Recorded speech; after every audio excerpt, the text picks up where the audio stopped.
Hi everyone, I have an update about the Shopify issue, but please excuse my voice, I'm not feeling very well. I also wanted to take it as a chance to say thank you for everyone who's been invested in trying to tag Shopify and get their attention, and also try to answer some of the questions that you guys have had. So yesterday I was out and about when I got this email from Shopify. Go ahead and pause and read it if you're interested in what it is that they had to say. Mind you, they sent this to me completely unprompted. I hadn't reached out to them again. I hadn't said anything other than the original chat that I was showing you guys and posting the video that I did. Genuinely, I'm really disappointed in this email, and I was honest with them about it. So this was the reply that I sent them. Again, you can pause to read it. Really, I outlined, I'm disappointed to hear that the email that they did send me basically just said that they're going to be using it as a training opportunity for the representative who spoke to me, while completely backing up what it was that the person said. I don't really understand what the purpose of this email even was. Were they hoping to show that they were invested in customer support somehow?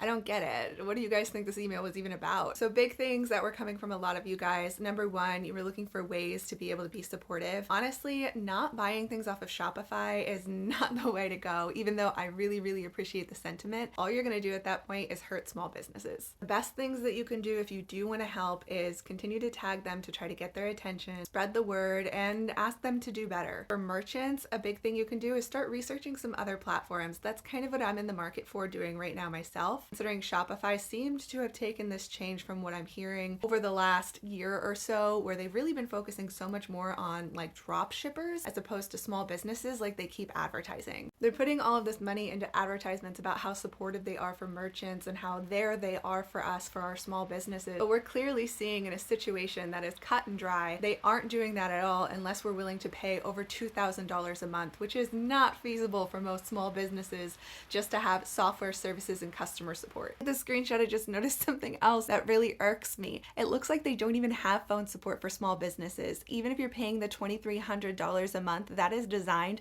for complex businesses. And I noticed through each tier, there is a different level of live chat support, which you have only if you pay $299 a month. So in order to get anything that is not a basic either AI chatbot or somebody who can't help you at all, you have to be paying about $300 a month. They'll still only help you through live chat, maybe, and they have no phone customer support at all for small businesses.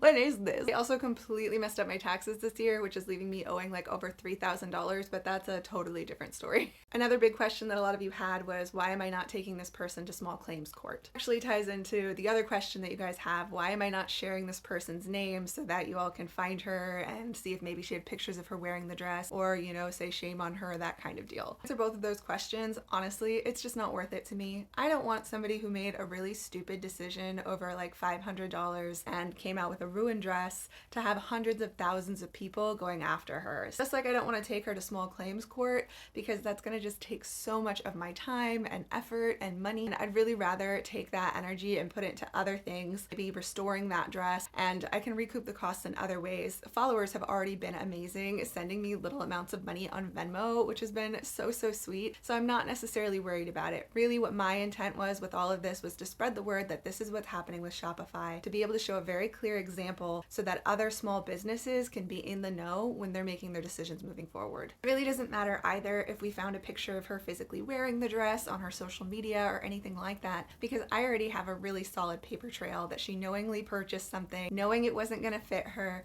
violating the return policy, changing her story. I've got the full paper trail, so it doesn't matter to me personally whether she wore it or not. The fact is, the dress was ruined. She tried to file a fraudulent charge back with her bank, and now I'm dealing with the aftermath. I don't feel a need to file with the BBB or with a sheriff or anything like that, because word of mouth, I feel, in these kinds of situations can be just as valuable.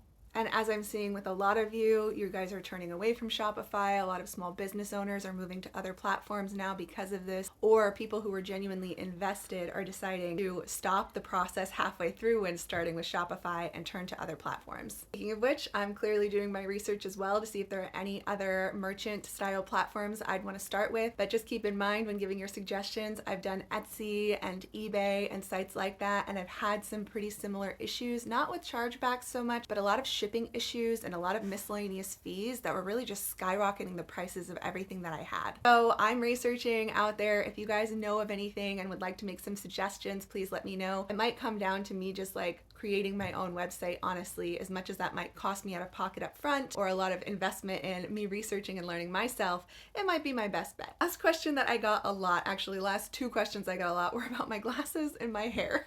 They're sweet. I'm glad you guys like them so much. My glasses, I think I got on Zenny Optical like 2 years ago. They run a lot of kinds of glasses like these. So if you're ever interested, they do prescription and stuff like that. I've been using them for years. I'm not sponsored by them or anything. As far as my hair goes, because a lot of you guys were asking me about this, I cut and color my own hair. I mean, I was a hairstylist for like 7 years, so I get to cheat a little bit, I guess. What I do is a 5 triple R on my roots, which you can actually get at Sally's Beauty Supply. And then I do a custom blend for the pink, depending on if it's looking kind of brassy. I'll add a bit of a purple base tone to it to counteract that. But I just use like a heavily pigmented pink, diluted with a bunch of conditioner, and like I said, a bit of like that purpley violet booster if it's looking a little brassy. Just keep in mind your base tones and all of that, and if you need to lift prior, like everybody's hair is a little different. As far as my cut goes, people are asking me, what is it called? Honestly, I don't know what they call it these days, but back when I was a teenager, we used to cut our hair like this for like the scene look or the emo look. It's really popular in Japan, and excuse me.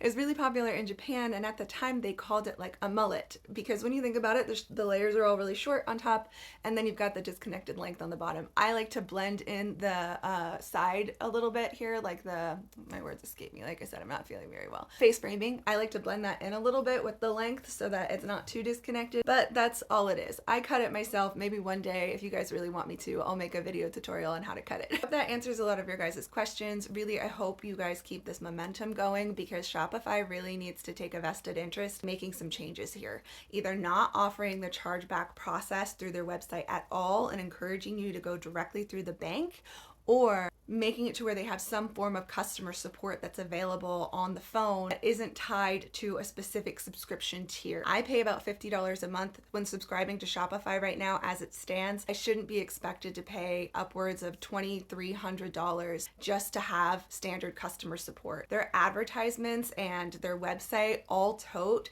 that they want to be able to be hand in hand with merchants and help them and be there for them for any of their needs. And this is what they're providing right now, which obviously, as we're all seeing, is not up to par. And of course, I'll update you if I hear anything more from them. Fingers crossed.